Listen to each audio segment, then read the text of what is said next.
This is a carnivore, well, intermittent fasting ending after it's about 8:15 p.m. And I haven't eaten anything since yesterday afternoon, probably before that. So it's over 24 hours, but I got this 85% grass-fed beef, 2 pounds of that, made 5 burgers, well, sort of. And then I tried to do egg in the center, and I probably should have used a spoon, but as you can see, most of the eggs just ran right down into the pan. So, but good news is this is a giant carnivore meal. 2 pounds of 85% grass-fed beef,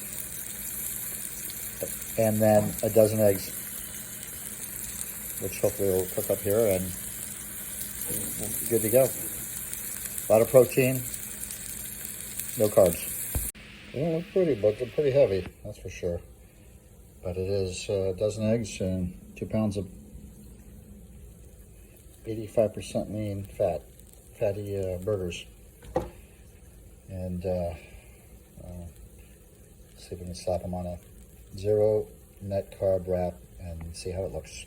Now we're making some 0 net carb wrap taco shells. So we're giving just a little bit of, putting some, yeah, it's grapeseed oil, and all the seed oils are bad, but that's, as I pointed out before, there's hardly anything in that. It's just an aerosol. That's all they had, unfortunately. Otherwise, I would have gotten the one with olive oil. But, and then what you do is you get this on high, and we're just letting it go. And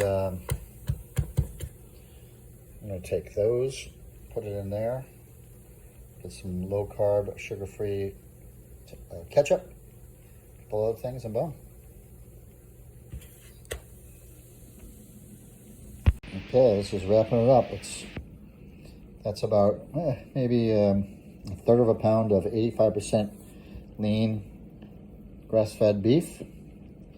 I've got, and some eggs. The eggs were mixed in there. And I've got a little bit of cabbage, a little bit of cheese, and then some 0 carb stuff that goes on top of it. And we're gonna give it a bite. It looks like steak, but it's actually hamburger. It's just cut up in little slivers, slices, I guess.